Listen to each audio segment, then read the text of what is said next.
Samantala, 3 ahensya ng gobyerno nangunguna sa kampanya laban sa mga epal na kandidato sa darating na barangay elections.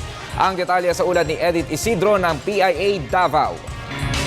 Base sa bagong pinalabas na Joint Memorandum Circular GMC number 2013-001, nangunguna ang Department of Social Welfare and Development kung DSWD, Department of Interior and Local Government kung DILG at Commission on Election kung COMELEC, Office, Provincial Governors, City Mayors, Municipal Mayors, punong barangays, member ng sanggunian at iba pang national at local government officials. Ito po ang tinatawag na bawal ang ipal dito o BAID campaign. Sa ginanap na kapihan sa PIA sa DSWD 11, pinabulaan na ng DSWD 11 Regional Director Priscilla Rason sa pamamagitan ng BAID o bawal ang ipal dito, maprotektahan ang lahat na benepisyaryo ng Pantawid Pamilyang Pilipino Program. Alamin mo ang iyong mga karapatan at sundin ang mga lituntunin at kondisyon sa programa. Anyang tanging ng DSWD Regional Office ang maring magtanggal sa iyo sa listahan.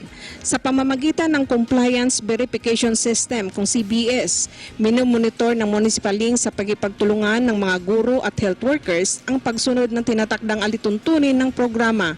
Sa ngayon, mayroon ng 192,000 mga benepisyaryo sa Pantawid Pamilyang Pilipino Program mula sa lungsod ng Davao Oriental, Davao del Sur, Davao del Norte at Compostela Valley Province sa loob ng 2013. Aniya, ang DSWD Region 11 ang nakakatanggap na ng complaints mula sa buwan ng Hulyo, lalo na sa mula sa lungsod ng Davao del Norte.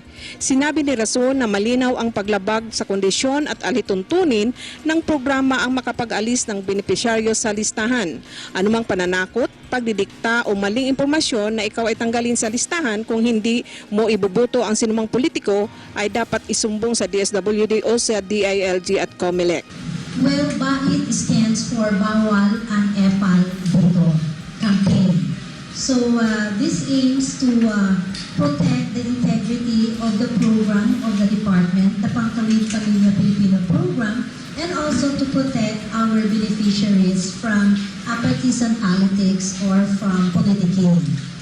We all know that incumbent and officials running for public office have used or abused the program of the department. Makialam, magsumbong, bawal ang ipal dito, huwag matakot at magsumbong sa 0918-912-2813 o i-text ang name/area/complaint. Para sa Telebisyon ng Bayan, Edith Isidro, Philippine Information Agency.